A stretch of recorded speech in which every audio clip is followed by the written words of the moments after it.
Introducing the Chalcedony, over 9 feet tall and 4 feet wide, made out of industrial steel, reflective fiberglass, and our highly sought after epoxy resin. Weighing in at 277 pounds, making the Chalcedony a statement piece. Leggari products, so diverse you can make anything, anywhere, any size. I'm Tyler, and we're about to show you how to create the art of distinction. Enjoy the video.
All right, everyone, I'm gonna go over everything that we did to this point, because the next step in this process is we're gonna paint all the chunky edges metallic gold, and then we're gonna try to rub some of that off so we can see some black through it as well. So we started out with a 4x8 sheet of an aluminum panel. Basically a sign board is what they use for exterior signs. It's 2 thin sheets of aluminum sandwiched in between a layer of foam. So they're really lightweight, they're sturdy, and they work great for projects like this, art projects, wall panels, stuff like that. So what we did is we traced out our design, and then we cut it out using a jigsaw, and we just used a wood blade, cut right through it, and then we mapped out the interior design for where we're gonna put our glass. So we're gonna be doing glass, fiberglass in here, some black and some chrome fiberglass, and then we took a Bondo, rubbed that all on the edges, and created a really rough texture. So it looks like a broken chunk of rock on the edge. And then we primed the whole board black with our WB primer. And so now, after the primer dried, we're gonna spray all the edges and the center here with gold metallic spray paint. And then we're gonna rub some off. If we like how that looks, we'll probably do that on everything. We'll rub off some gold so we can see some black showing through. If we don't like it, we'll just spray it all gold and we'll have solid gold edges. So that's the next thing we're gonna do. Rust-Oleum metallic spray paint, gold. Make sure you guys shake this stuff up good. So I'm gonna spray it and then I'm gonna wipe it off right away, and it should keep all the gold in these low spots, and it should wipe it off where all the peaks are. So we're gonna give it a try.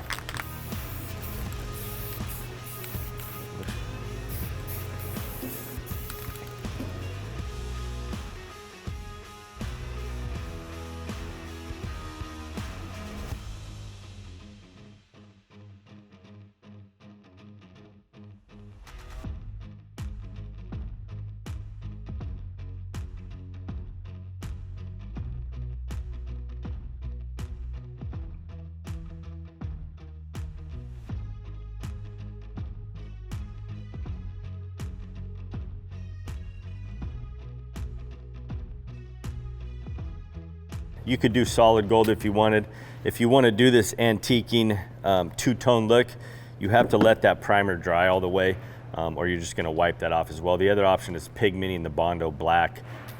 Probably any pigment you can use to pigment that Bondo black, but you need that surface dry before you spray paint. That way when you rub off some of the gold, you're not rubbing off the black as well. So now we're going to be doing Fiberglass in the center, and we have our Fiberglass here. We just got this off Amazon. You guys can get this stuff anywhere. And so the plan is to put this all inside of here, and then so we're going to do a thin coat of black epoxy. We're going to lay these in there, and then we're going to brush it over the tops because we don't want these perfectly flat. We want to have them kind of raised up in spots and kind of chunky looking here in the middle.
So the next step is we're gonna fill in everywhere outside of the rock, inside of the Bondo here. We're gonna fill this in with resin.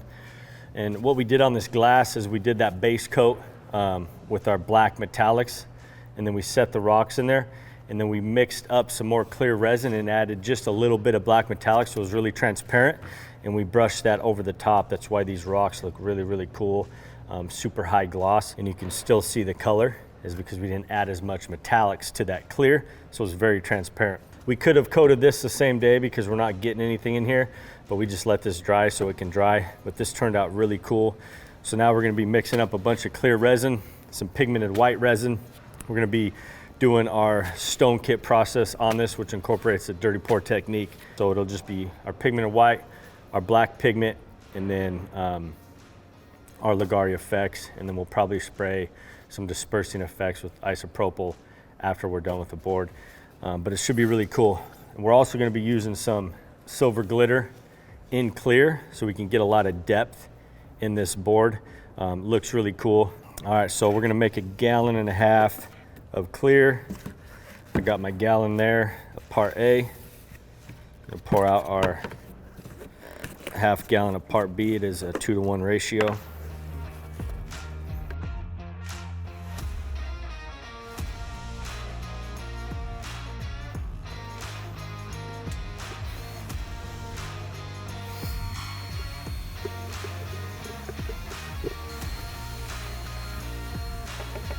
So guys, if we're leaving 1.5 gallons, a large mass in a bucket, that resin is gonna flash off. So I'm gonna pour it out in a bunch of different smaller containers. That's gonna give us more working time as it sits in the bucket. It's not gonna flash off as fast. And then I'll be able to add the colors that I want. We're gonna be doing a bunch of random pours here. So very cool. And it might take a little time, so we don't wanna leave all this product in the bucket. We wanna put it in smaller buckets so it can sit longer.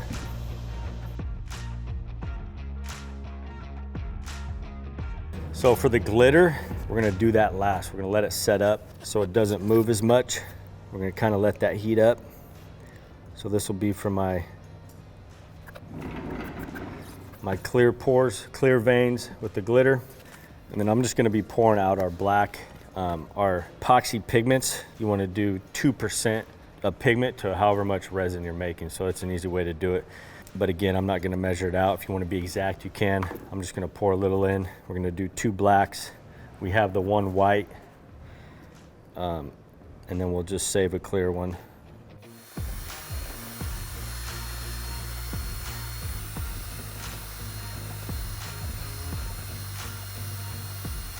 So if you're not doing the 2% exact, guys, you can just dip a paint stick, let it drip off for a minute, hold it flat. If you can't see through, you have enough pigment in there. And then we're gonna be pouring out of just some cheap throwaway cups, plastic cups. I always like to add some of our effects to the bottom before I pour in the resin.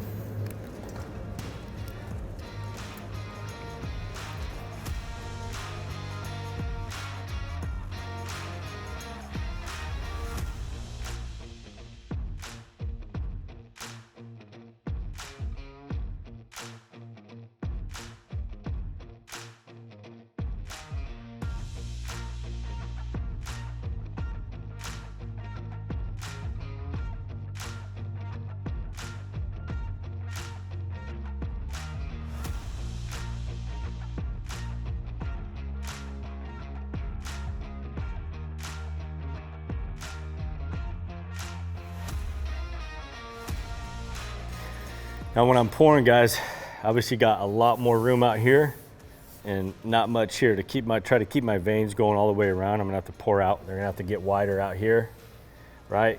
And then kind of get skinny coming up here. So I'll pour slower when I get out here. I'll pour faster when I get right here.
Okay, so I want to make sure I'm not pouring so much resin out here. It's going to start flowing over our edge here. So I'm going to just brush in these thin spots, kind of let it level out. We'll add some veins. I'll run some tongue depressors through. You can see where I ran the tongue depressor. The tongue depressors here created these really cool fracture veins. We'll probably run a couple of those, following this pattern, and just make sure we have enough resin before we add any more, because I don't want to overfill it and have it start flowing off our edges. I'm going to crease the cup. We don't have a lot of product in there, so it's going to come out slow, and it's really mostly white with a little black. So I'm going to try to follow this guy all the way around and get one of these nice little tight veins through it.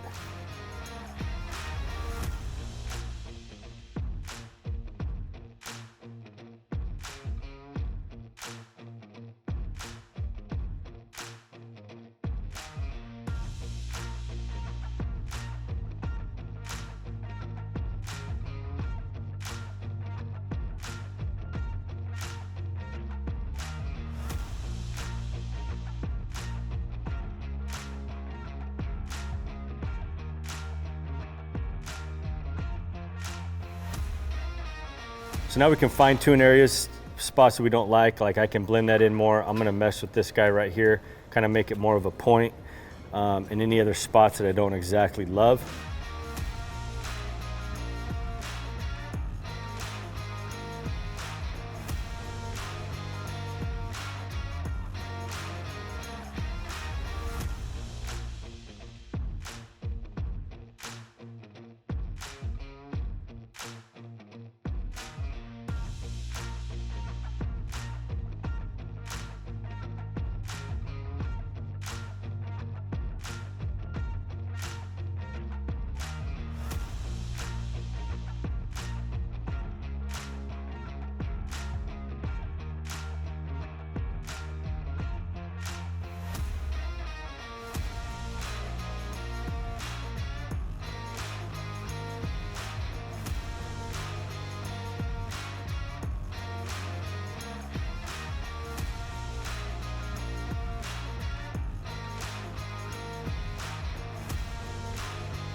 All right guys, so I'm gonna show you how to do really tight fracture veins with our Leggari effects. Again, make sure you shake it up. Just gonna run a thin gold vein right through here. Easiest way, we drip it up here so it continuously flows down. I'll give it a little tap, and then we just let that run down that stick into the resin.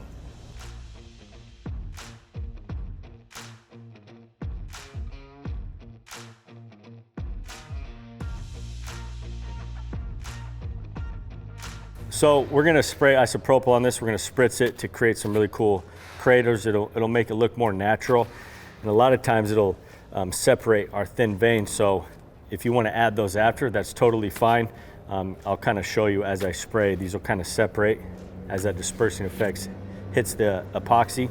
And then we'll probably add a couple more after we get it all glassed out. Small to medium drops. If I get a lot on this gold edge, it will affect it, but it kind of gives it a cool look. So if you want to minimize that, obviously not try to spray a bunch on the edge. I like to test spray, and then small, again, just barely pulling that trigger.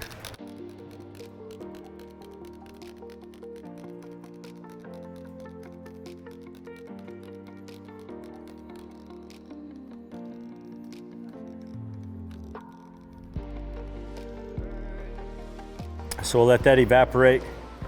And then if we want to add some more fracture veins, we'll kind of see these will start separating. We can do that before we do the denatured alcohol.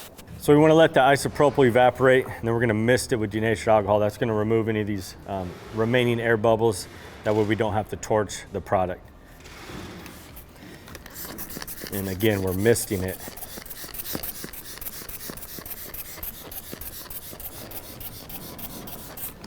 We don't want to just flood that surface because we don't want these colors to kind of just drag into each other. So if we need to hit it again, we'll let it kind of evaporate, and then we'll hit it one more time.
All right, guys, we're finally at the stage of mounting this massive custom geode we did. There's a few things I want to talk about that we did that we got the footage of, but I didn't really explain it. So first thing is the standoff dowels, very cool. We coated these, the top, so when they sit on here, and it just blends in really nice. So we got the blacks, the silvers, the sparkles in it. So we coated these. These were just matte black before. So we just took the same product we used on here, put these on a little stand, and we poured it out over these. So these are what's gonna hold these onto our metal frame, our stand. And then over here is the stand, built out of metal, welded together. We wanted to make this thing nice and chunky. And then obviously we powder coated it. But what we did is we cut notches out for those standoff dowels to go through the metal. And we did them larger, wider, so we could kind of adjust it however we want. So we got the bottom one, we got the top one, and then we cut sides in here for a 2x4 to go through so we can carry this thing around, because again, this is solid metal, it's pretty heavy.